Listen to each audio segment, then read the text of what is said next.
네, 안녕하세요. 네, 한병만 목사님, 줌으로 보니까 반갑네요. 네, 우리 별세꽃들 초창기 멤버신데, 이번에 함께 해주셔서 감사합니다.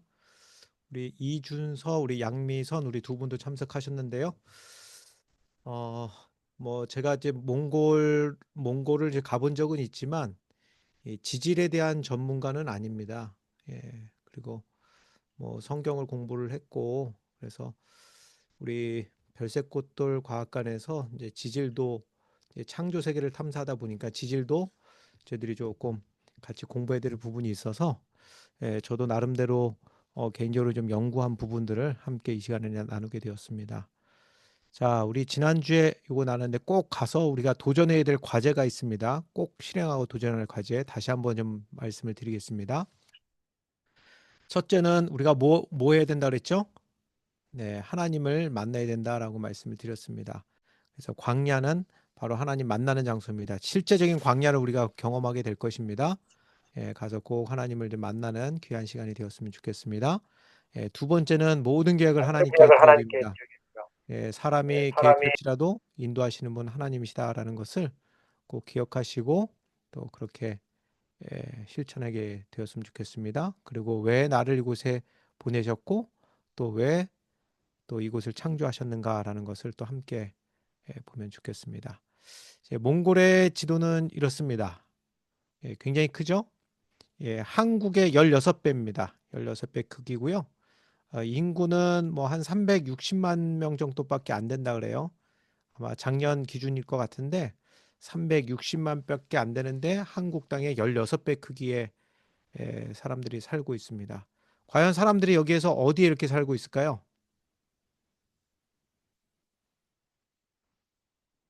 대부분 이제 북쪽 지역에 이렇게 살고 있습니다. 저희 울란바토르가 여기 있거든요. 이 위에는 러시아 땅입니다. 원래는 여기 몽골이라는 곳은 그 저들이 몽고반점 뭐 이야기를 하지만은 에, 그 부리앗 인종들이 살고 있는 동네예요. 이 동네 자체가 부리앗 인종들이 살고 있는 동네입니다. 그래서 실제로 몽골의 그 부리앗 그 소수민족으로 따지자면 여기뿐만 아니고 이 위쪽에 있는 러시아 일부 지대까지 다 포함하고 있는 지역에 이제 부리앗 인종들이 살고 있는 것입니다. 저희들이 잘 알고 있는 바이칼 호수가 있죠. 그 호수는 바로 요 위에 있거든요. 위에 있는데 거기에 원래 주인은 부리앗 인종들이 주인입니다. 지금 러시아 땅이긴 하지만 그쪽이 다 부리앗 인종들이 살고 있는 것이고 우리가 잘 알고 있는 그 몽고 반점의 원 그 같은 민족이라고 우리가 이야기하는 것이 바로 부리앗 인종들을 이야기를 하는 것입니다. 저희들이 가는 지도가 이렇습니다. 이렇게 조금 보면 제가 말씀드렸던 바이카로스가 있고 여기도 울란 바토르라고 돼 있는데 여기가 울란 우대입니다. 여기 러시아거든요. 여기가 바로 이제 부리앗 인종들이 다 살고 있는 이 치타 지역까지 다 부리앗 인종들의 주인입니다. 우리가 여기서 방문하게 되는데 저희들은 여기서 이 북쪽으로 올라가지 않고 이 남쪽으로 내려갑니다. 남쪽으로 가면 남고비 있죠. 미들고비도 있고 있는데 어, 바양거로 여기까지 저희들이 갑니다. 그래서 쭉 내려갔다가 이렇게 가서 이렇게 오는데 이 지대가 저희들이 창조 탐험하기에 지질학적으로 굉장히 중요한 요소를 가지고 있는 곳입니다.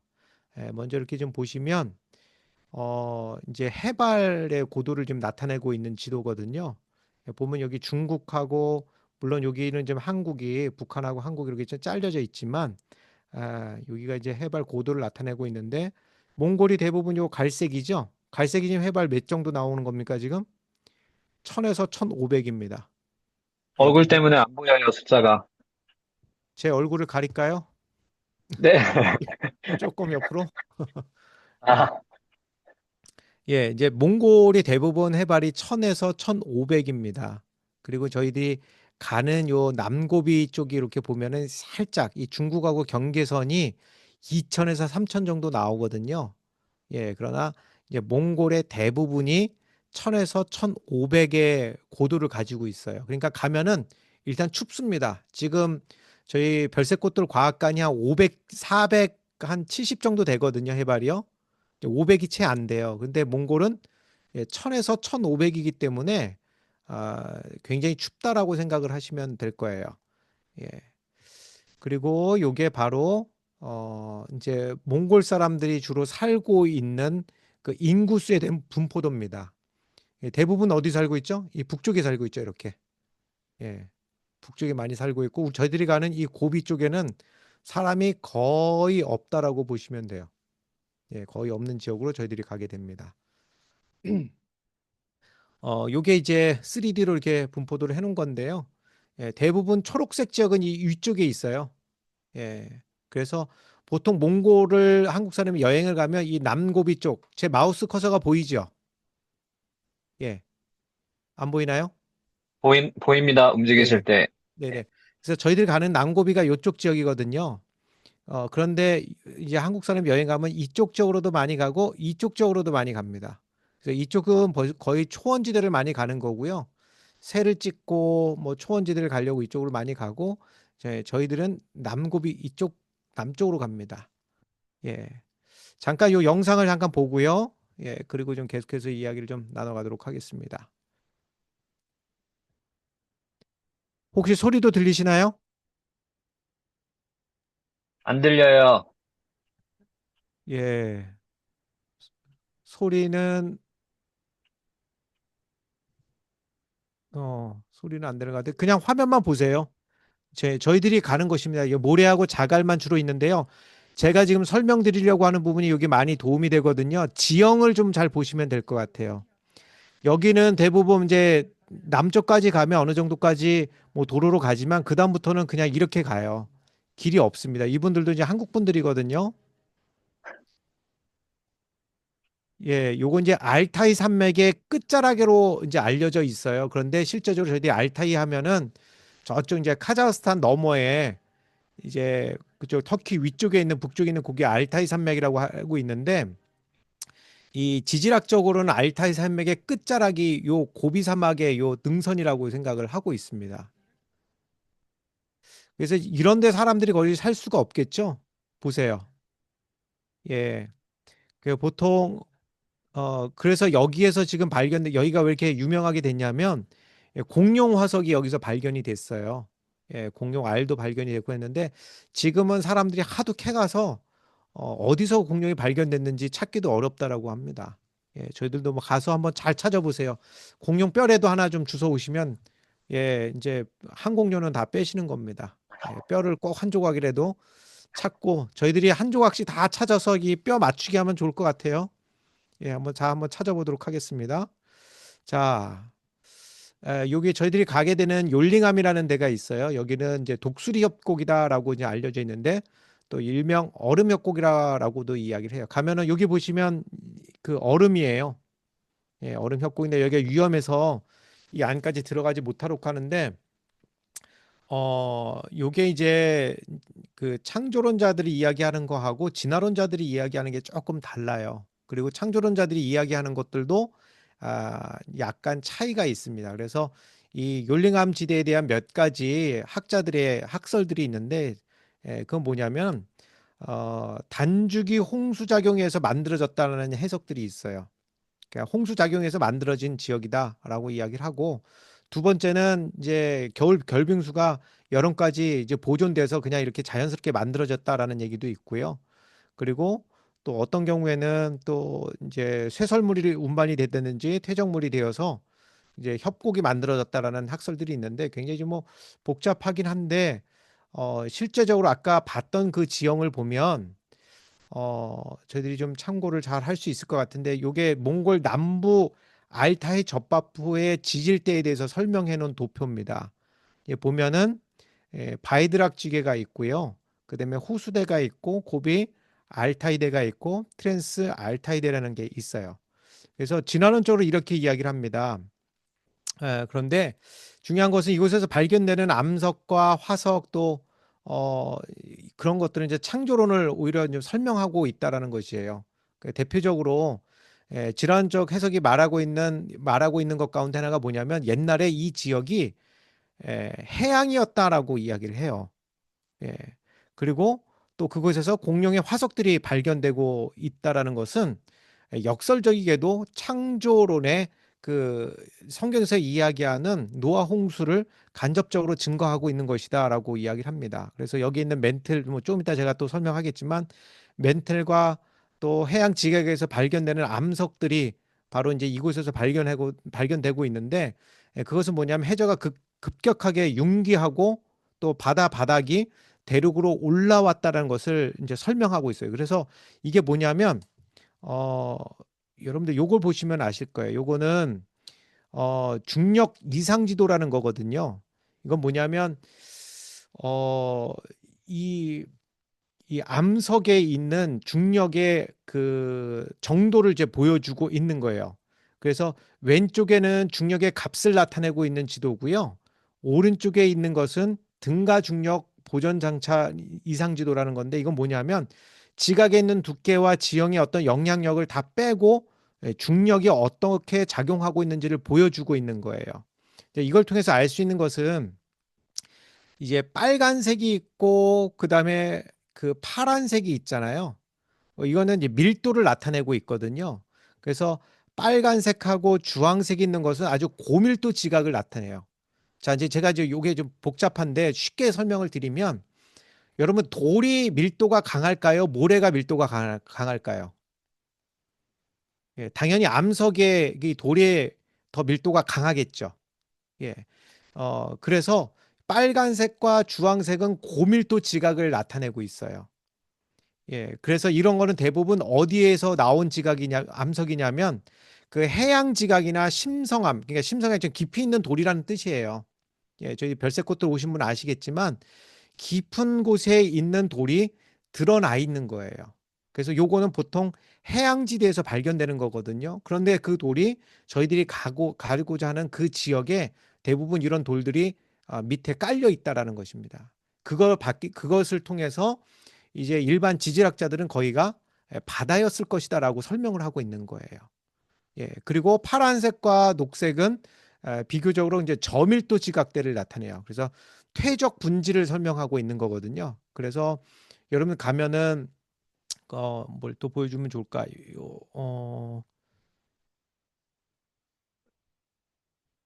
잠깐만. 요거 보시면은 요 위에는 단단한 돌이고 밑에는 모래거든요. 그래서 여기에 있는 대부분에 있는 돌들을 보면 이렇게 빨간색이라고 보시면 해요. 단단한 돌들이에요. 예, 그래서 이 밑에 차지하고 있는 분포도의 대부분의 돌들은 고밀도 지각을 가지고 있고 요건 퇴적암에 비슷한 그런 밀도가 비교적 작은 돌들을 이렇게 이제 그래프로 나타내고 있는 것입니다. 예, 그래서 어 이제 여기 또 보면 까만 선이 있고 하얀 선이 이렇게 보이실 거예요. 예, 까만 선하고 하얀 선이 보이는데 요거는 이 지구의 판 구조론이라는 걸 다 들어보셨을 거예요.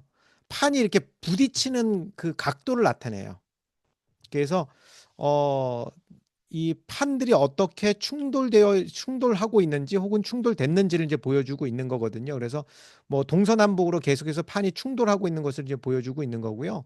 이제 이런 것들을 통해서 저희들이 알 수 있는 것은 뭐냐면 이거는 이미 학술 논문에 나와 있는 자료를 제가 가지고 온 거거든요. 저희들이 가서 이거를 뭐 다 확인할 수 있는 방법은 없으니까요. 그래서 이걸 통해서 알 수 있는 거 뭐냐면 저희들이 가서 아까 보여드렸던 요런 것들을 보시면 넓은 지대도 많거든요. 예를 들자면 여기 몰록볼록 나와 있는 것들 많이 있잖아요. 이건 누가 봐도 물에 한 번씩은 잠겼다는 얘기예요. 예. 그래서 그런 지대를 볼 때 요 그래프 제가 지금 보여드리는 요 그림을 좀 한번 생각을 해 보시면서 이거는 뭐 일반 지질학자들이 이야기하는 것이 뭐 그냥 판이 막 부딪혀 이렇게 올라온 것이다. 그런데 이것을 이 사람들은 보통 뭐 그냥 짧은 기간에 일어난 것이 아니라 수억 년이 걸렸다라고 이야기를 하거든요. 그런데 반대로 이야기를 하면 노아 홍수를 직간접적으로 설명하고 있는 설명이 되기도 해요. 예, 왜냐하면 이게 한꺼번에 뭐 이렇게 천천히 움직여졌다 그러면은 그동안 이렇게 어떻게 하면 이게 서 있겠어요. 보시면 이제 그랜드 캐년처럼 이렇게 막 깎인 데도 있고 그렇잖아요.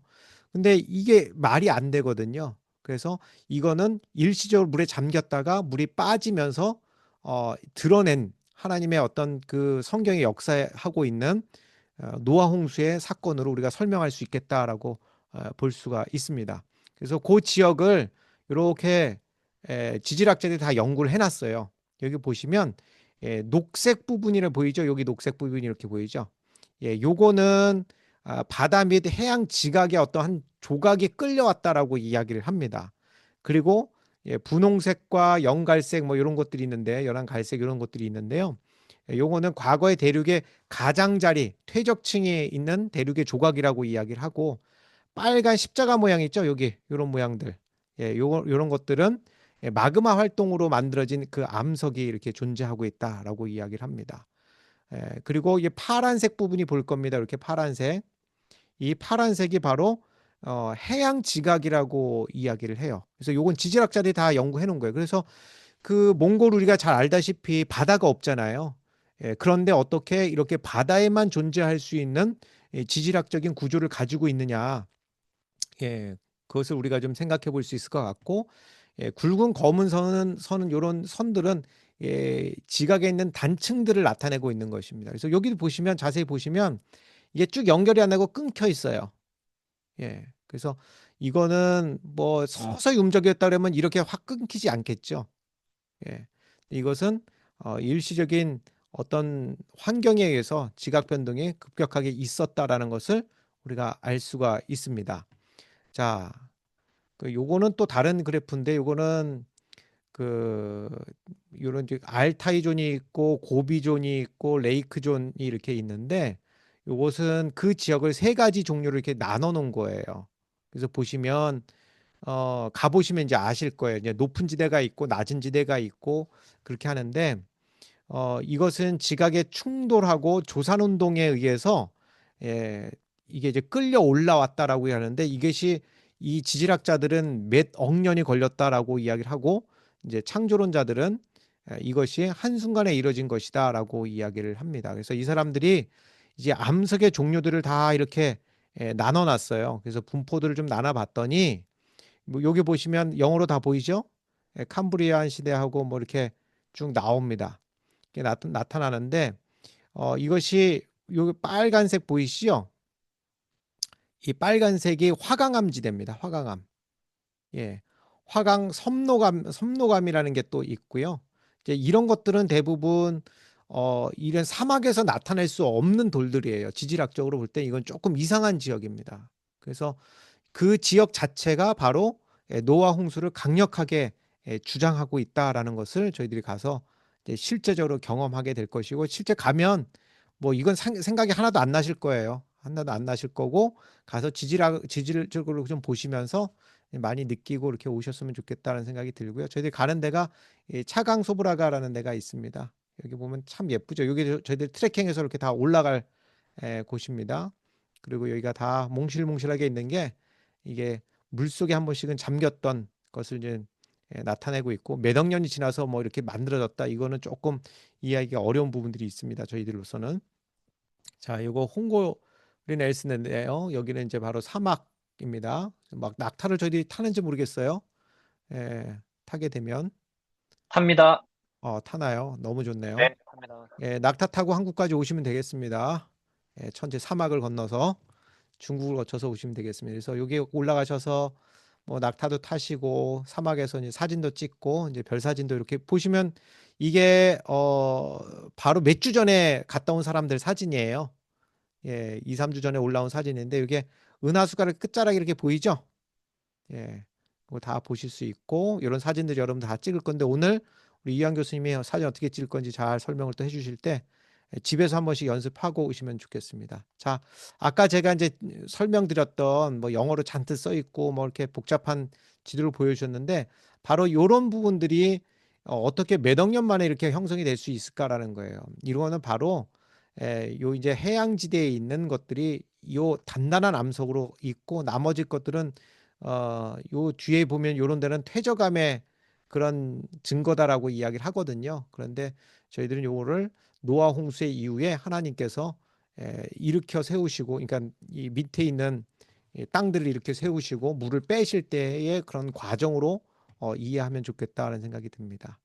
자, 여기 보시면 우리가 이제 지질학을 이제 공부를 저도 뭐 많이는 하진 않았지만 이렇게 좀 뭐 어깨 너머로서 이제 보고 듣고 했는데 지질이 굉장히 중요하더라고요. 왜냐하면 지구의 역사를 이해할 수 있고 또 관점에 따라서 하나님의 영광이 되기도 합니다. 그러나 지질학을 또 다른 관점에서 보면은 이게 진화론적으로 또 설명이 되기도 해요. 그러나 우리의 관점은 하나님께 영광이 되고 성경 중심적이다라는 것을 좀 생각했으면 좋겠고, 지질은 지구와 생명의 기원을 바라보는 창이 될 수 있다라는 것을 꼭 기억하셨으면 좋겠습니다. 그래서 지질학은 단순히 암석의 어떤 기록이 아니라 지구와 또 그 생명, 또 우리가 바라보는 그 기원을 바라보는 창이 될 수 있다라는 것을 알 수가 있겠습니다.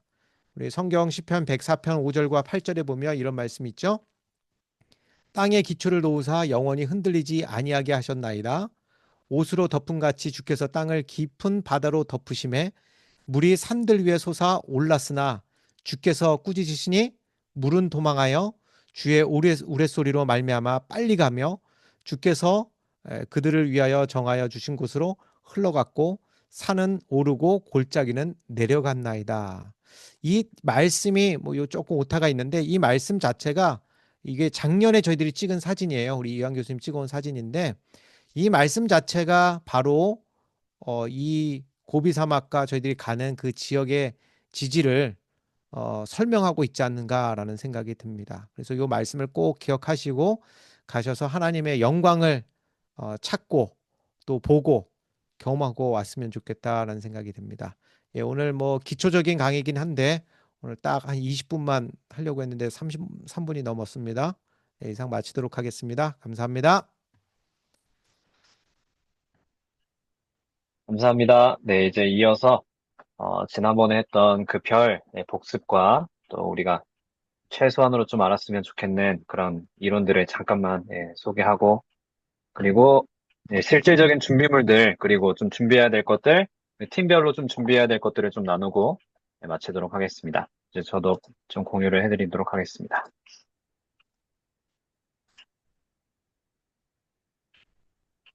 네, 사진이 보이시죠? 요게 방금 전에 신종석 목사님께서 보여주셨던 바양작이라는 곳이고요.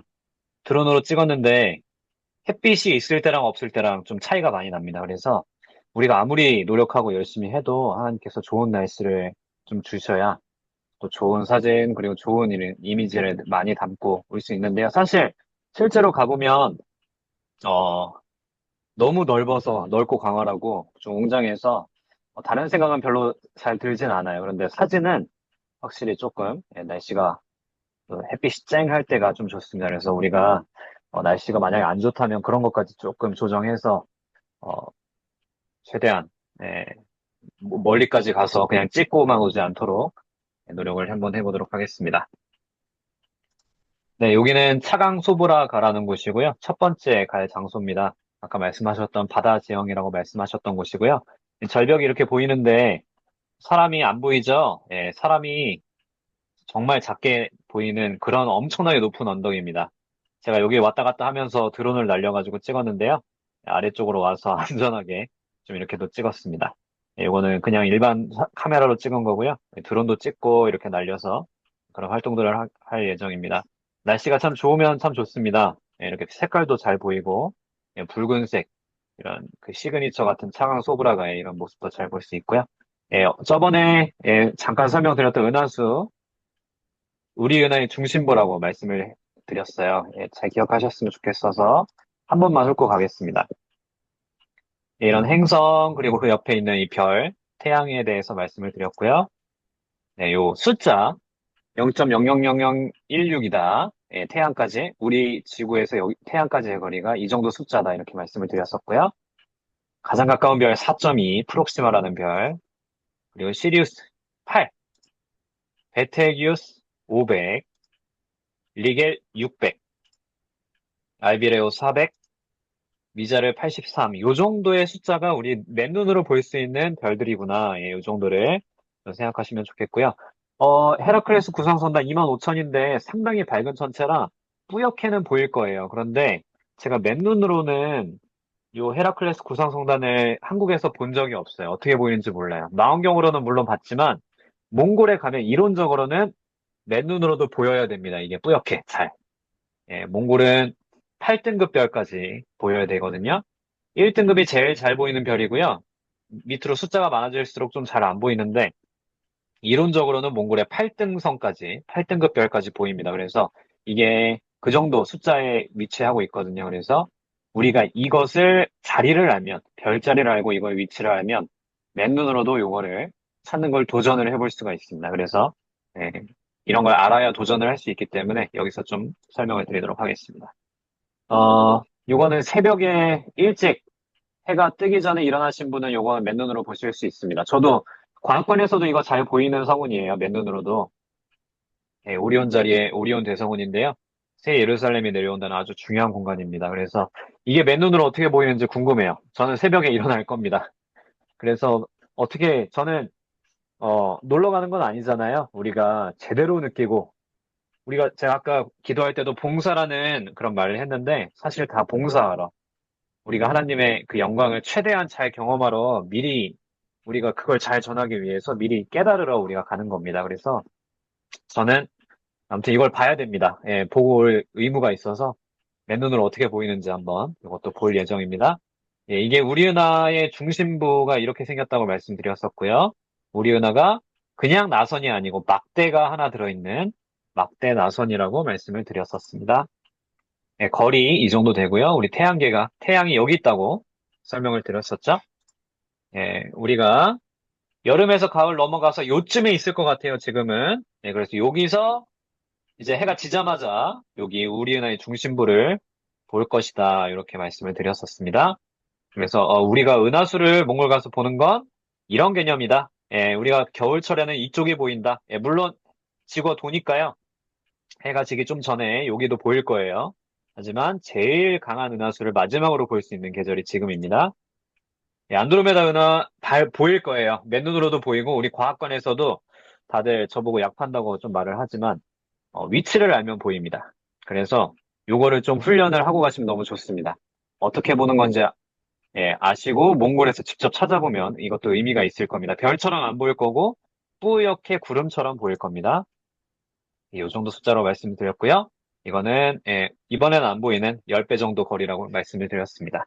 예, 요 일정에 관해서는 저희가 끝나고 다시 좀 말씀을 드리도록 하고요. 이제 오늘 잠깐 공부할 메시의 목록 제가 과학관에서 항상 강의하는 그런 내용인데요. 어, 별들이 아주 많습니다. 우리가 일반적으로 대한민국에서 이 정도 별들을 볼 수 있다고 가정을 하시면 되겠습니다.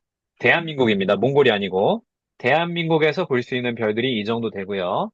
잘 보이는 별들을 이어서 이렇게 별자리를 만들어 놨습니다. 이 별자리를 만들어 놓은 이유는 어떤 것의 기준이 되기 위해서 그렇습니다. 기준이 있어야 되니까 이 하늘이 항상 지구가 자전하기 때문에 돌잖아요. 그래서 기준을 만들어주고 있습니다. 어떤 거의 기준이냐면 잘 안 보이는 이런 숫자들에 대한 기준을 만들어 놓고 있습니다. 이런 숫자들 다 보이시죠? 우리가 이 숫자들이 엔간한 것들은 우리 지금 한국에서는 안 보이는데 몽골에서는 어떻게 보일지 저도 모르겠어요. 가서 보고 싶어요. 제대로 하늘을 제대로 본 적이 한 번도 없었어요. 작년에. 그래서 올해 아주 큰 기대를 가지고 있습니다. 여기 아까 말씀드렸던 헤라클레스 별자리인데요. 헤라클레스 구상성단 13번이 여기 있습니다. 여기 요 자리. 그래서 이 별자리를 알아야 여기를 찾아갈 수가 있습니다. 안 그러면 정말 하늘이 넓어서 못 찾아갑니다. 항상 보이는 것도 아니고요. 메시에 딱 여기 보시면은 여기 헤라클레스 별자리가 있는데요. 동그라미 십자가가 있고요. 노란색으로 되어 있습니다. 밑에 이게 뭔지 설명하고 있어요. 여기 밑에 보시면 글로뷸러 클러스터라고 되어 있습니다. 구상성단이라는 겁니다. 성단은 별들이 모인 거를 성단이라고 합니다. 공 모양으로 모였기 때문에 구상성단이라고 하고요. 우리가 그것 중에서 13번이라는 이름이 붙었습니다. 이게 위에 영어로는 메시의 오브젝트라고 되어 있습니다. 메시의 목록들인데요. 메시아라는 옛날 사람 할아버지가 모아놓은 목록들을 이렇게 해놨습니다. 이것들은 다 별이 아니고 심원 천체에 그렇게 볼 수 있는 그런 천체 대상들입니다. 그것 중에 13번 아까 봤던 헤라클레스 구상성단이 있었습니다. 그래서 이런 개념으로 우리가 뭐가 어디 있는지 찾아간다 이렇게 생각을 하시면 되겠고요. 밑에 잠깐만 그냥 소개해드리겠습니다. 오픈 클러스터는 산계 성단, 조금 퍼져 있는 성단, 별들이 모인 단체를 성단이라고 합니다. 오픈은 약간 퍼져 있다고 생각하시면 됩니다. 글로뷸러는 많이 공처럼 모여 있다.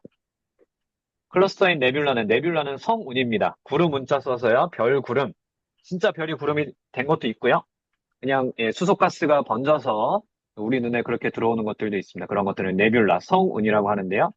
클러스터가 아까 성 단위였잖아요. 성 단위기도 하면서 구름기가 있는 것들을 성단, 성운이라고 합니다.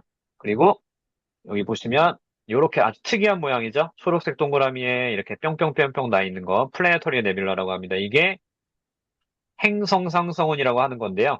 예, 우리가 가는 날에도 이것들이 많이 보입니다. 여기에 57번도 있고요. 여기에 27번도 있습니다. 이 두 개는 정말 유명한 그런 성운들입니다. 행성상성운인데요. 이 57번이 그 유명한 반지성운입니다. 27번은 아령성운이라고 하는 아주 예쁜 천체거든요. 우리가 맨눈으로 어떻게 보이는지 저도 좀 궁금한데, 진짜 이거 좀 뿌연지 한번 보고 싶습니다. 네뷸라는 그냥 성운입니다. 아까 봤던 오리온 대성운 42번. 이쪽에 있는 대표적인 거고요. 1번 슈퍼노바 렘넌트라고 있습니다. 초신성 폭발한 잔해가 남아있기도 한데요, 하늘에. 여기 1번 황소자리라고 하는 이 별자리 옆에 초록색 세모 1번이 이렇게 있습니다. 뭐 이거 다 이제 모르셔도 돼요. 아, 이렇게 맨눈으로 잘 안 보이는 것들을 이렇게 모아놓고 뿌옇겠구나. 이 정도 개념만 갖고 계시면 되겠습니다. 마지막 유명하죠? 갤럭시입니다. 은하는 동그라미로 빨간색으로 되어 있습니다. 그런데 여기 이렇게 은하들이 많이 모여 있는 은하단도 보이고요. 아, 이런데 이렇게 은하들이 있구나. 이렇게 아시면 되는데요. 제가 그래도 딱 하나는 우리 다 같이 하나는 그래도 찾아봤으면 좋겠습니다.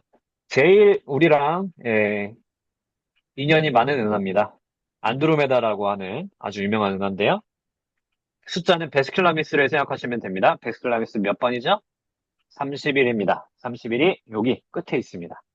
이제 여기 끝에 보면 여기 오른쪽 끝이랑 여기 왼쪽 끝이랑 사실은 붙어 있는 그런 지도겠구나라는 거를 조금 이렇게 생각을 하시면 좋겠습니다. 여기 더 왼쪽으로 가야 되는데 못 가니까 여기다가 표시를 해 놓은 거예요. 여기가 은하수가 제일 굵은 부분이 이쪽이고요.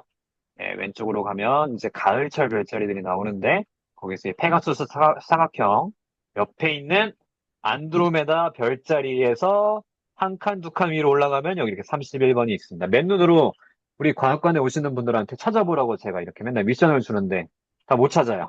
예, 저도 사실 잘은 안 보이지만 그냥 여기 있다고 하면 다 하거든요. 여기서 진짜 봐야 돼요. 몽골에서 보이거든요. 이론적으로.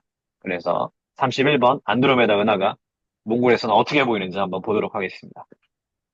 한국에서는 찾기 쉽습니다. 왜냐하면 잘 보이는 별들만 보이고 여기 뒤쪽에 점점점점 작은 점들은 잘 안 보이는데 몽골에서 이게 다 보여요. 너무 밝게.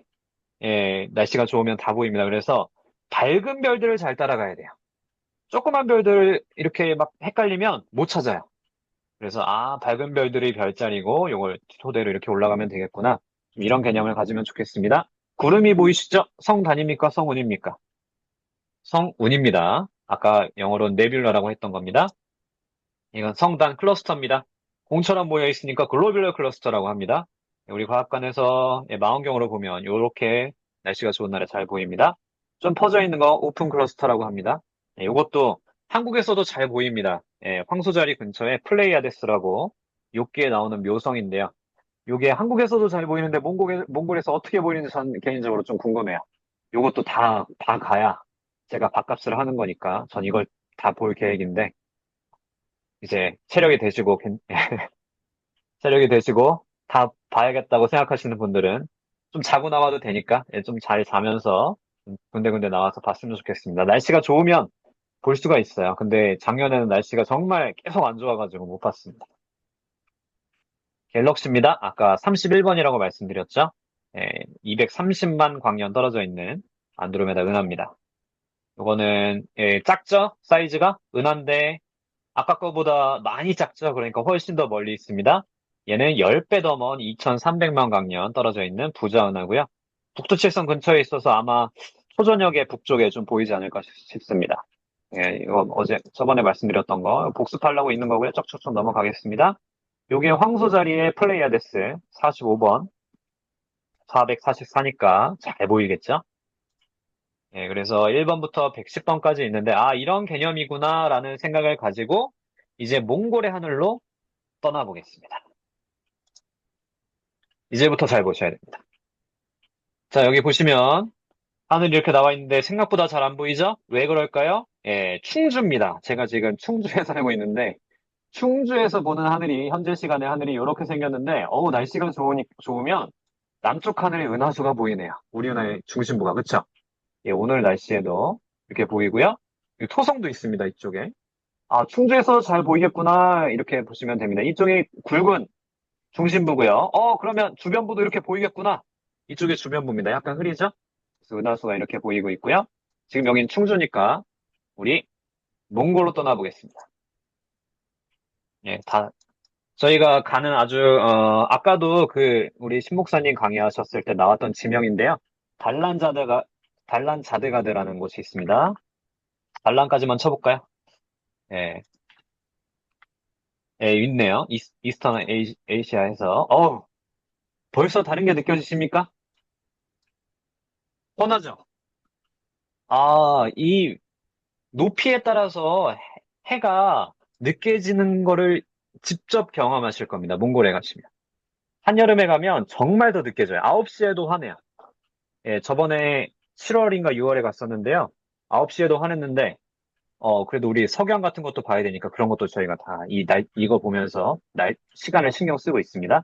그러니까 지금 7시 38분이에요, 몽골은. 1시간 차이가 나거든요. 예, 그것도 차이가 나고. 그래서, 이때는 훤한 낮이겠구나. 몇 시부터 봐야 되는지도 그럼 답이 나올 겁니다. 제가 시간을 좀 돌려보겠습니다. 우리가 그러면 제대로 별을 관측할 수 있는 시간은 몇 시일까? 시간이 더 한참 가야겠네요. 은하수가 제대로 보이는 시간은 8시 반 정도네요. 그때 이렇게 남쪽에서 잘 보여서 오른쪽으로 슥 이렇게 갈 겁니다. 몇 시까지 한번 보이나 보겠습니다. 이 중심부 점점 없어지고 있는데 10시가 넘어가니까 제일 밝은 부분 11시쯤엔 안 보여요. 그러니까 그때까지 봐야 되는 거예요, 은하수를. 그렇죠? 그래서 현재 시간으로 다시 가면 우리 은하수를 새벽에는 못 보겠구나. 이런 생각을 하시면 됩니다.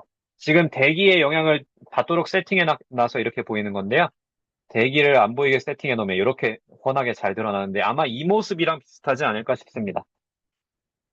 중심부가 확실히 보이죠? 여기가 주변부입니다. 제가 작년에, 어, 비가 오는데, 비가 갑자기 그쳐가지고, 잠깐 길을 잃은 그 5대 스타렉스가 있었어요. 거기서 딱 내려가지고, 밤 9시에 길을 잃었는데, 동구차 문을 열고 밖을 봤거든요. 남쪽은 안 보였는데, 이쪽이 보였어요. 카시오페이아 있는 이쪽, 여기 송전탑도 있고 막 그랬는데, 여기가 딱 보였는데, 정말 멋있더라고요. 이거 보고 완전 감동 먹었어요. 근데 이쪽은 은하수의 중심부가 아니에요. 흐린 쪽인데도 정말 기가 막힌 걸 보면, 날씨가 좋으면 이쪽은 난리가 나겠구나. 라는 것도 좀, 예, 이렇게 느낌이 옵니다. 그래서, 이거를 우리가 다 볼 겁니다. 예, 이번에 볼 때까지 저는 잠도 안 잘 거고요. 이제 안드로메다를 좀 찾아보겠습니다. 아까 31번 말씀드렸던 건데요. 안드로메다를 찾으려면 이렇게 동쪽에서 사각형을 찾아야 됩니다. 이거 찾으실 수 있겠습니까? 자, 괜찮습니다. 우리 이동하는 시간이 많으니까 공부 안 해서 오시면 제가 다 미션지를 드리겠습니다. 별자리 미션지. 우리 차 타고 가면서 멀미하면서 외우기. 그래서 이 네모를 찾으면, 이게 가을철에 대표하는 페가수스 사각형인데요. 여기 머리 쪽이 있고 이렇게 앞발 쪽에 있는데 이런 걸 지나치시고 뒷발로 갑니다.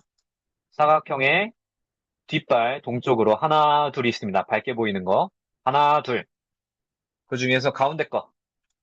요거를 찾으셔야 됩니다. 여기서 쭉 올라가다 보면 하나 있습니다. 별이 하나 있죠? 또 올라가다 보면 또 여기 하나 있습니다. 일부러 잘 안 보이라고 제가 확대 안 합니다. 여기 하나 더 있죠? 그리고 이 두 번째 별 살짝 오른쪽 위에 뿌연 대상이 있습니다. 여기 이제 보이시죠? 요게 안드로메다 은하입니다. 요게 몽골에서는 어떻게 보이는지 봐야 돼요. 뭐 저희가 레이저도 갖고 가겠지만 그래도 자기가 직접 찾아서 보는 게 의미가 있잖아요. 이 하나님의 영광을 그대로 드러내고 있는 안드로메다 은하. 우리 은하는 못 보니까 안드로메다 은하 보고 우리가 이렇게 생겼을 것이다 옛날에 상상을 했어요. 근데 실제로는 요거랑은 좀 다릅니다. 이건 나선 은하입니다. 정상 나선 은하라고 합니다. 그래서 여기, 별들이 여기에 안드로메다 은하에 이 조개가 있습니다. 그래서 여기만 봐도 이 조개 보는 거예요. 우리가, 이렇게 하늘을 이렇게 우리가 뭐라 그러죠? 호핑이라고 합니다. 예, 우리가 세부 같은 데 가면 호핑 투어 하잖아요. 밤 하늘에도 호핑합니다. 여기저기 다니면서 이거 이렇게 찾아가지고 이거 찾아가기. 호핑 투어를 우리가 별을 보면서 하겠습니다. 하나만 더 찾아보겠습니다. 제가 아까 찾고 싶은 거, 아까 말씀드렸던 헤라클레스 자리의 구상성단 M13이라는 거 어떻게 생겼는지 전 궁금해요. 예, 찾아가는 방법은 여름철에 유명한 이 삼각형이 있습니다. 삼각형 중에서 제일 밝은 별, 배가 근처에 H를 찾아야 되는데, 사실 이 별자리를 깊게 공부하지 않고서는 H 찾기가 쉽지가 않아요. 한번 찾아볼까요, 여기서? 자, 배가 근처에 여기 어디에 H가 있는데, H를 찾아보겠습니다. 사실 H처럼 안 생겼어요. 제가 선 그어드릴게요. 보이십니까, H? 예, 이렇게 있다고 생각하시고 다시 한번 볼게요. 보이시나요? 예, 이렇게 있죠? 예, 이렇게 보이는 H 중에서 여기 직선으로 되어 있는 이 꼬부라진 거 말고요. 기울어진 거 말고 직선으로 되어 있는 이 별과 별 사이에서 오른쪽에서 3분의 1 지점. 너무 어렵죠? 아무튼 오른쪽으로 쏠린 여기에 구상성단이 있습니다. 아까 말씀드렸던 헤라클레스 자리 구상성단인데요. 클릭해보면 등급이 나옵니다. 등급. 글씨가 너무 작아서 안 보이실 것 같아서 제가 읽어드리겠습니다. 5.8등급이에요. 5.8등급인데 몽골에서는 8등급까지 보여요. 그럼 이거 맨눈으로 보인다는 소리입니다. 그래서 요거 어떻게 보이는지 약간 뿌옇게는 보이겠죠? 요거를 한번 망원경은 저희가 안 가져갑니다. 저번에 한번 갖고 가봤었는데요. 안 봐요. 망원경을 볼 그런 정신도 없고 챙기기에는 너무 덜컹거려가지고 장비에도 좀 데미지가 많이 가고 맨눈으로 우리가 기가 막히게 보는 게 정말 좋기 때문에 망원경은 착용하지 않지만 우리가 여기 자리를 한번 뿌옇게 어떻게 보일까 좀 이거를 좀 도전하는 그런 시간들이 됐으면 좋겠습니다. 그래서 하늘에는 성단도 있고 성운도 있고 그리고 은하도 있는데 이런 것들을 맨눈으로 보면 어떻게 보였다. 내가 그래도 그 경험담을 좀 말해야 되잖아요. 내가 몽골에서 성단을 봤는데 보였다. 안 보였다. 이 정도 개념은 그래도 갖고 가셔야 됩니다. 그래야 다른 사람들한테 말할 그런 것들이 생기거든요. 성운이 내가 어 M57 반지 성운을 봤는데 여기 반지 성운이 여기 있거든요. 이건 안 보일 거예요. 저도 안 보일 거라고 생각해요. 등급은 8.8이에요. 그럼 정말 볼랑 말랑 할 거거든요. 근데 사이즈가 너무 작아서 이건 안 보일 것 같아요. 근데 내가 이걸 봤는데 보이는 것 같았다. 그러면 앞으로 평생 이거 얘기할 그런 무용담이 되겠죠? 그래서 내가 반지성을 봤는데 어떻게 보였다. 이런 것들을 이제 우리가 말을 할 수 있는 거겠죠? 하나만 더 찾아볼까요? 어디 근처로 갈까요? 여기 근처에 북두칠성이 아직 보이네요. 북쪽에. 북두칠성 끝에 손잡이 밑에 M51이라는 은하가 있습니다. 부자은하라고 하는 그 은하고요. 어디 있을까요? 이렇게 못 찾을 경우에는 여기 밑에 있네. 한참 밑에 있네요. 요거는 8.1등급입니다. 이것도 맨눈으로도 보일 수도 있다는 소리예요. 날씨가 정말 좋으면. 근데 다른 별들에 겹쳐서 아마 뿌얘가지고 잘 안 보이긴 할 거예요. 그래도 이거를 맨눈으로 보는 도전을 하는 게 좀 대단한 거겠죠? 그래서 북두칠성도 찾기도 힘든 그 밤에 너무 별들이 많아가지고 이렇게 보일 거예요, 별이. 이렇게 많이 보일 거니까 북두칠성 찾기 힘든 그 밤에 우리가 여기 근처에 있는 심원 천체도 맨눈으로 한번 볼 거고요. 제가 쌍안경은 가져갈 겁니다. 쌍안경들을 가져가서 호핑이 쌍안경으로 사실 하는 겁니다. 이렇게 들고 별자리 찾아가서 여기서 밑에 가니까 여기 별자리 찾고 이렇게 내려가면 있겠구나 하고 그런 게 호핑인데요. 여기까지 가서 여기 밑으로 가서 이게 어떻게 보이나 그걸 한번 찾아보도록 하겠습니다. 물론 이 은하수가 너무 아름답기 때문에 여기서 이 배경으로 모두 같이 사진도 찍고, 그리고 한참 보면서 우리 기도도 하고, 그리고 멍도 때리고, 별멍이죠? 그리고 또 추위에 오들오들 떨면서 같이 붙어도 있고, 같이 찬양도 하고 이런 시간이 됐으면 좋겠습니다. 자, 이런 느낌으로 보입니다. 이런 느낌으로. 땡땡땡땡 모여있는, 별들이 땡땡땡 모여있는, 이런 느낌으로 보일 것 같고요. 토성도 있습니다, 여기. 토성이 이제 떠가지고, 한번, 깊은 밤으로 가면 어떻게 되는지 한번 볼까요? 예, 밤까지 저는 있을 거니까, 자다 말다 하면서. 예, 오늘은 뜨는데, 그날은 없습니다. 예, 2시쯤에 오리온 자리가 뜨네요. 2시 15분입니다. 그래서 여기 오리온 대성운인데요. 이것도 뜨고요. 시간이 지나면, 예, 목성도 뜹니다. 목성 이렇게 올라오고, 3시 40분쯤에 이렇게 뜨네요. 한국에서는 여기쯤에 있는 예, 별들은 안 보입니다. 왜냐하면 한국은 산이 항상 이렇게 높기 때문에 여기 밑에 있는 거는 포기하거든요. 근데 몽골은 딱 트여 있기 때문에 다 보입니다. 지평선부터 보입니다. 예, 금성이 너무 밝고 지금 동이 트고 있습니다. 이러면 이제 관측 끝입니다. 대기가 있으면 이렇게 사실 화난 거예요. 이러면 못 보겠죠? 예, 그러면은 우리 관측 시간이 몇 시까지구나 보시면 되겠습니다. 5시쯤까지는 이렇게 어두운 밤이 유지가 되네요. 5시 정도까지 이렇게 유지가 되고요. 이제 내가 몽골에서 일출을 봐야겠다 하는 사람은 이 시간부터 좀 대기하셔야 됩니다. 6시 반, 6시 40분, 예, 한 7시 정도니까요. 해가 점점 더 이제 짧아질 거니까, 예, 이거보다 한 7시 한 반 정도에, 그 정도에, 예, 해가 뜨겠구나 보시면 되겠습니다. 예, 오늘 이렇고요. 우리가 이제 날짜는 좀 바뀝니다. 날짜는 우리가 9월 한 20일 정도, 21일 정도인데 거의 비슷하긴 하네요. 예, 일출을 보시면 한 6시 반 정도에 일어나서 우리 초원에서 일출도 보고 아침 예배도 드리고 같이 일출 배경으로 사진도 찍고 그런 시간이 있었으면 좋겠습니다. 자, 천체에 관해서 혹시 질문 있으시면 질문을 받도록 하겠습니다. 물론, 예, 저희가 같이 할 시간이 무궁무진하죠. 예, 차에서 우리가 같이 있을 시간이 무궁무진하니까 거기서 얘기를 더 하면 되고요. 근데 개인적으로 생각을 아무것도 안 해오시면 사실 뭐 질문도 없고 그냥 지루한 우리가 그런 여행길이 될 수도 있습니다. 그래서 이런 질문들 많이 좀 생각해 보시고 우리 같이 긴 여행하면서 근데 경치가 너무 좋아서 사실 그냥 가도 너무 좋거든요. 네. 창조에 대한 얘기들 그리고 이 별에 대한 얘기들 그리고 또 이런 돌에 대한 얘기들을 같이 나누면서 의미 있는 그런 이동 시간도 우리가 보내야 되니까 좀 그렇게 해주셨으면 좋겠습니다. 혹시 지금 시간에 질문하실 분 계십니까?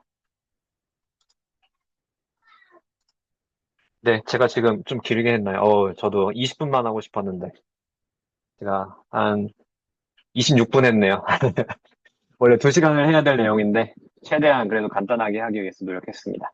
네, 그러면 이것으로 저희가, 별 강의는 마치고요.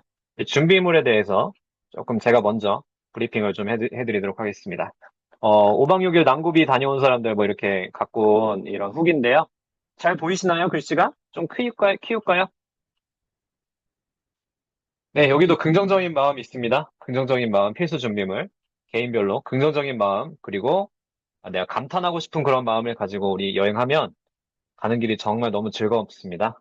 물론 쾅쾅거리면서 우리 점프도 많이 뛰고 그러겠지만 긍정적인 마음이 있다면 웃으면서 자다가 차가 팡 쳐가지고 내가 머리 천장에 박아도 행복하게 웃을 수가 있습니다. 긍정적인 마음 잘 갖고 오시고요. 여행자 보험 저희가 처음에 계획으로는 들어드리고 싶었지만 어쩌다 보니 저희가 완전 실비로 운영되는 그런 투어가 되었습니다. 물가도 오르고 환율도 지금 올라서 저희가 참가자들한테 최대한 부담을 안 드리려고 노력하다 보니까 저희가 보험까지는 어떻게 하지 못했지만 혹시 불안하신 분 되도록이면 개인적으로 여행자 보험 다 들고 오시면 좋겠습니다. 보습 물품 이제 좀 건조하는 걸 잘 타시는 분들은 필수입니다. 예, 이거는 필수예요. 그래서 립밤을 바르시는 분들도 많이 있었고요. 바세린, 뭐, 이 눈물 같은 거, 예, 뭐, 먼지가 많으니까, 혹시 민감하신 분들은 꼭 챙겨오시기 바랍니다. 수건 여분으로 챙겨오시기 바랍니다. 우리가 생활을 해야 되기 때문에, 뭐, 일회용 수건 뭐 이런 거 갖고 오신 분도 있었는데요. 그냥 수건 가져오시는 게 좋습니다. 우리가 길게 있어야 되기 때문에 넉넉하게 한 3, 4장 갖고 오시면 괜찮을 것 같고요. 모자 필수입니다. 저는 이번에 또 가려고 모자를 샀습니다. 캡 모자 안 되고요. 이렇게 전체적으로 커버를 할 수 있는 네, 이렇게 전체적으로 다 가릴 수 있는 모자 필수입니다. 이거 꼭 가져오셔야 됩니다. 모자입니다.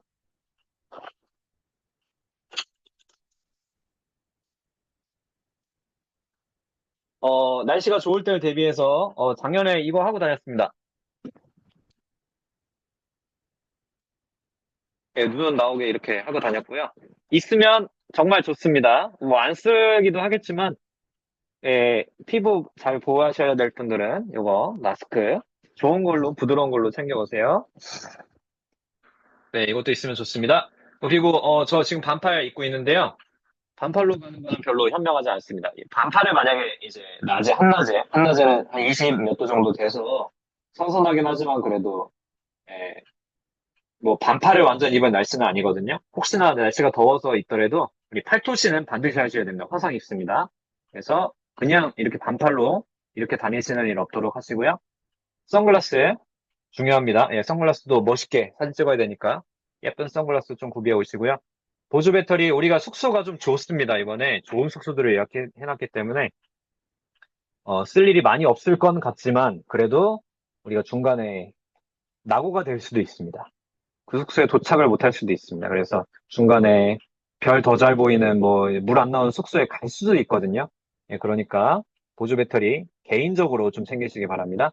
어, 예, 보조 배터리 갖고 오실 경우에는 위탁 수화말은 못 붙입니다. 그래서 갖고 타셔야 됩니다. 그거를 인지하시고 예, 인터넷에 보조 배터리 갖고 가는 방법을 좀 검색하시고 가져오시면 좋겠습니다. 일반적으로는 뭐 예, 충전이 다 잘 되기 때문에 핸드폰 충전 뭐 이런 거 충전 잘 이제 갖고 오시면 좋고요. 뭐 밑에 멀티탭이 있는데요. 멀티탭은 이제 전자기기나 사진 찍으실 분들은 꼭 챙기셔야 됩니다. 예, 멀티탭 중요하고요. 상비약은 저희가 기본적인 건 챙기겠지만 개인적으로 다 맞는 약을 저희가 다 챙길 수는 없습니다. 그래서 개인적으로 뭐 한약을 많이 지어서 오신 분도 계셨어요. 너무 걱정돼서. 그래서 이런 것들 뭐 종합감기약이나 영양제 같은 거 그리고 에너지가 좀 필요한 이런 기관들이 있거든요. 예, 그거를 위해서 약들 좀 잘 챙겨오시면 좋겠습니다. 드라이기는 뭐 제가 남자여서 저는 사용을 안 했는데 여자분들 혹시 필요하신 분들은 챙겨오시기 바랍니다. 블루투스 스피커 마이크 요거는 저희가 푸르공을 타고 있다 보이기 때문에 아마 저희가 블루투스 연결이 차량이랑 안 될 것 같습니다. 그래서 갖고 계신 분들을 좀 저희가 조사를 해야 되거든요. 혹시 좋은 블루투스 스피커 갖고 계신 분들 계십니까? 네, 갖고 계신 분들은 좀 챙겨주시기 바랍니다. 저희가 블루투스 스피커랑 그리고 그 음악 이런 것들 좀 틀어주실 분들을 저희가 미리 카톡방에서 조사를 해서 좀 그분들 우리가 장기간 여행해야 되니까 좋은 음악들 좀 잘 선곡해 주셔서 다운받아서 오셔야 되거든요. 그러니까 그거를 좀 저희 카톡방에서 좀 노력해서 예, 잘 미리 조사해서 차가 2대 가니까 2대 저희가 잘 운영할 수 있도록 미리 좀 조사를 해보도록 하겠습니다. 돗자리는 이제 저희 여행 투어 해주시는 우리 어tư 목사님 그리고 가이드 분께서 따로 준비해 주시기로 하셨고요. 너무너무 감사한 게 날씨가 추운데, 침낭을 우리 여행사 투어 진행하시는 가이드 분과 우리 어tư 목사님 측에서 좀 힘드시겠지만 좀 준비해 준다고 하셨습니다. 그래서 혹시나 추위를 많이 타시는 분들은 좀 개인적으로 좀 더 좋은 걸 좀 준비를 하시고요. 준비를 해주시는 침낭 감사히 잘 쓰도록 하겠습니다. 보드게임은 우리가 할 일이 거의 없을 겁니다. 예, 그렇고요. 휴지, 물티슈는 개인적으로 저번에도 문의하신 분이 있었는데, 물티슈 개인적으로 한 팩씩 이상씩 챙겨 오시고요. 휴지도 가져오시기 바랍니다. 물론 숙소에도 있겠지만, 개인적으로 가져오시고요. 일회용품, 뭐 이런 거는, 저는 개인적으로 필요 안 할 것 같습니다. 라면, 레트로 식품 뭐 이런 반찬들 많이 챙겨 오시면 오실수록 좋습니다. 뜨거운 물은 아마 숙소에서 제공이 될 거니까, 이런 것들, 한국 음식들, 그리고 채소, 과일, 이런 거 많이 챙겨 오시면 정말 좋습니다. 많이 많이 챙겨 오셔서 다 먹고 캐리어 비워서 거기다 기념품 챙겨 가시면 되겠습니다. 15kg밖에 없지만 현명하게 잘 해오시고요. 두꺼운 잠바를 좀 챙겨 오셔야 됩니다. 두꺼운 잠바 과하다 싶을 정도로 2도까지 내려간다고 생각하시고 내가 영상 2도에서 밖에서 2시간 정도 있겠다 싶은 그 두꺼운 패딩이나 이런 걸 좀 챙겨 오시고요. 그게 짐에 들어가면 좀 공간을 많이 먹으니까 입고 오시는 건 좋습니다. 그래서 이렇게 입고 너무 더우면 우리 비행기 위에 선반에 놓으면 되니까요. 과하다 싶을 정도로 갖고 오시면 좋을 것 같습니다. 침낭 아니고요. 아니, 목베개가 중요합니다. 목베개 작년에 가져가 봤었는데요. 비싸면 비쌀수록 좋습니다. 그냥 바람나서 하는 그냥 일반적인 좀 보급형 목베개가 있는데 이동할 때 상당히 좀 그거는 도움이 좀 힘들더라고요. 그리고 목 부분이 조금 많이 고정이 돼야 되는데 끈 같은 게 없으면 이게 막 빠지고 막 이렇게 되더라고요. 그래서 목베개 좀 좋은 걸로 묶을 수 있는 거, 고정되는 걸로 챙겨 오시기 바랍니다. 바람 나와서 하는 거 개인적으로 좀 비추천합니다. 좀 뭐, 좀 부드럽고 질도 좋고 그런 거 챙겨 오시면 좋겠습니다. 우산이나 우비는, 저는 개인적으로 작년에는 가져온 분도 못 봤고요. 비 올 때도 뭐 그렇게 많이 오는 비가 아니어서 잠깐씩 뭐 내리긴 했지만, 예, 뭐 필요가 없었다고 생각합니다. 손전등은 저희 운영진에서 준비하겠지만, 뭐 핸드폰 후레쉬로 충분히 다닙니다. 혹시 가져오실 분들 가져오시고요. 뭐 에어베드나 이런 것들 실제로 안 쓰게 되더라고요. 돗자리 정도 있으면 좋습니다. 운영진에서 준비해 주시겠지만, 그래도 돗자리 개인적으로 뭐 오래 뭐 어디 있겠다 하시는 분들은 가져오시는 것도 괜찮습니다. 쭉쭉 넘어가겠습니다. 네, 뭐 이렇게, 뭐 이런 것들, 그냥 싼 것들, 이런 거는 조금 개인적으로 힘들더라고요. 아, 그리고 중요한 거 있습니다. 요거 말고도 방석이 있는데요.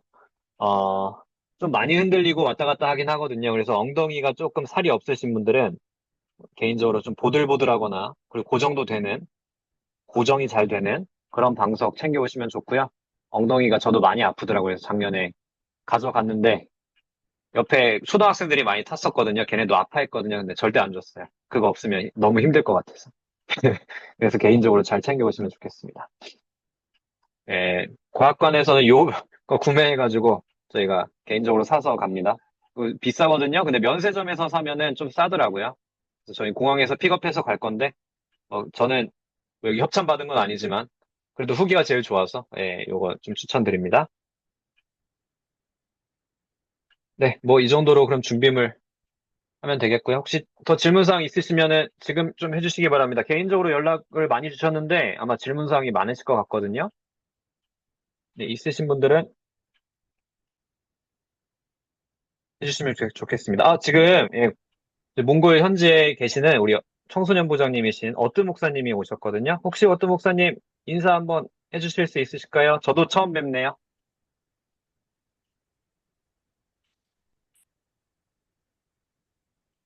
예, 현지 연결 상태가 좋지 않아서 현지에서 인사드리도록 하겠습니다. 네, 그 질문이, 교수님, 저기 뭐 아까 잠깐 말씀하셨었는데 네, 그 여행자 보험은 각자가 꼭 들고 올 수 있도록 안내를 하신 거죠? 네, 각자 강력 필수적으로 반강제적으로 드시면 좋겠습니다. 꼭 예, 들어서 오시기 저희들이 좀 바랍니다. 다시 한번 말씀을 드리면 저희들이 요거에 작년 같은 경우는 거의 200만 원에 가까운 경비를 내고 갔다 오셨거든요. 그런데 조금 뭐랄까 올해는 그만큼 내고 또 가실 분들이 많지 않아서 저희들이 계속 보류를 하고 있다가 이번에 이제 특별한 기회가 돼가지고 저희들이 다시 모집을 하게 됐는데 이제 실빈만 저희들이 받게 되는 거예요. 그래서 실제적으로 저희들이 운영비가 거의 없습니다. 예, 그러니까 그걸 좀 참고를 해주시고 여행자 보험 같은 경우 저희들이 뭐 조금 여유 있게 좀 참가비를 받았으면 보험도 다 들어드리는 게 마땅한데 실제적으로 저희들이 운영비가 없기 때문에 여행자 보험은 꼭 개별적으로 꼭 들어서 오시고 혹 어떻게 될지 모르는 부분이기 때문에 위험한 상황이나 또 어떤 이머전시 상황이 벌어졌을 때 서로가 조금 민망하지 않은 상황이 좀 됐으면 좋겠어요. 그래서 꼭 여행자 보험을 넉넉한 것으로 그렇게 해봐야 뭐 이렇게 크게 돈이 들어가진 않습니다. 그래서 넉넉하게 보장되는 것으로 꼭 가입을 하고 오셨으면 좋겠습니다. 네, 중요한 거 하나만 제가 또 기억나서 말씀드리겠습니다. 개인적으로 이제 돈이 얼마가 필요하냐 이렇게 좀 질문하시는 분들이 많은데요. 우리가 캐시미어 이런 상품들은 좀 비싸요. 몽골 현지에서도. 우리 한국급으로 좀 비싸고 질이 좋은 거가 있습니다. 그런 것들을 뭐 카드로 하시는 분도 있었고, 현지에서 뭐 이렇게 달러를 내시는 분도 있었고, 뭐 이렇게 한데요. 개인별로, 이제 마트에 항상 좀 갈 것 같아요. 예, 작년 기준으로. 그래서 마트에서 간식 먹을 정도, 그리고 뭐 바양작이라는 곳에서 낙타 인형이 제일 유명하거든요. 또 싸지 않습니다. 예, 퀄리티가 좀 좋은 대신에 가격대가 좀 있습니다. 그래서 제가 기념품은 카드로 긁고, 그리고 뭐좀 맛있는 거 많이 사 먹으면서 여유롭게 좀 다니겠다. 차를 먹을 걸로 가득 채우면서 좀 다니겠다 싶으면, 개인적으로 한 15만 원 정도 이렇게 환전하면 되지 않을까 싶어요. 예, 몽골 돈으로는 잘 모르겠지만. 그리고 기념품은 뭐, 많이는 못 사겠죠? 낙타 인형도 한 5천 원짜리도 있고, 만 원짜리도 있고, 막 2만 원짜리도 있고 그랬던 것 같아요. 예, 저는 뭐 딸들 2개 사주고 뭐 그렇게 하면 근데 작년에 사와서 저는 안 살 거예요.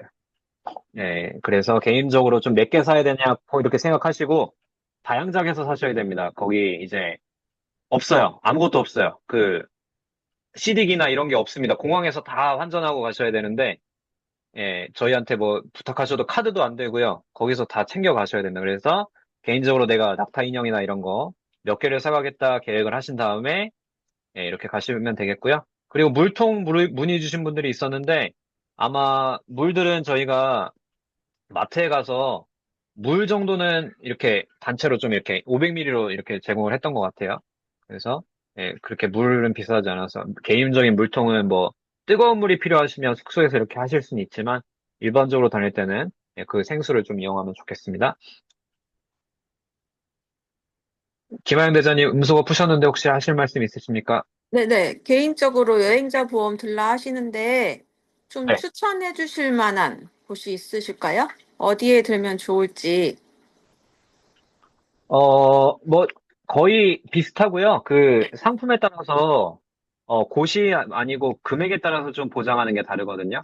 그래서 일단 저희도 과학관에서 가는 사람들 좀 들고, 저희가 어떤 걸 들었는지 좀 공유를 해드리겠습니다. 네, 알겠습니다. 예, 금액대별, 예, 같은 회사 것도 금액에 따라서 좀 다릅니다. 네. 네, 사망할 때 뭐 가족들에게 많이 남기시고 싶으면 좀, 예, 비싼 걸 드셔야 됩니다. 예. 전 미국 갈 때 들었는데 사망하니까 한 4억 나오더라고요. 제가 어, 평생 벌 돈보다 많은데 사망하지 않고 왔습니다. 먼저 드시고 공유해 주세요. 알겠습니다.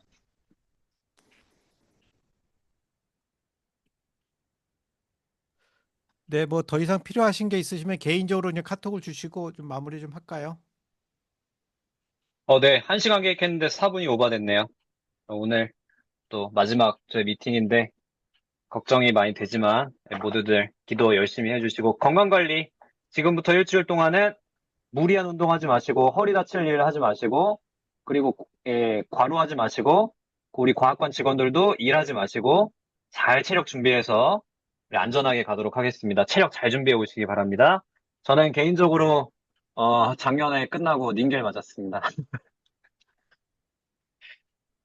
이번에는 닌겔을 제가 안 맞게 되도록 잘 노력해 보겠습니다. 우리 모든 분들 다 건강하게 우리 리턴하실 수 있도록 최대한 노력하겠습니다. 작년에는 한 2시간, 3시간 잔 날이 많았습니다. 새벽 2시에 막 숙소 도착하고, 막 그래가지고. 근데 또 밤에 별 찍어야 되니까 한 4시에 들어가서 자고 6시 일어나고 막 이러다 보니까 몸이 축 나더라고요. 이번에 은하수가 11시만 지기 때문에 마음이 편합니다. 네,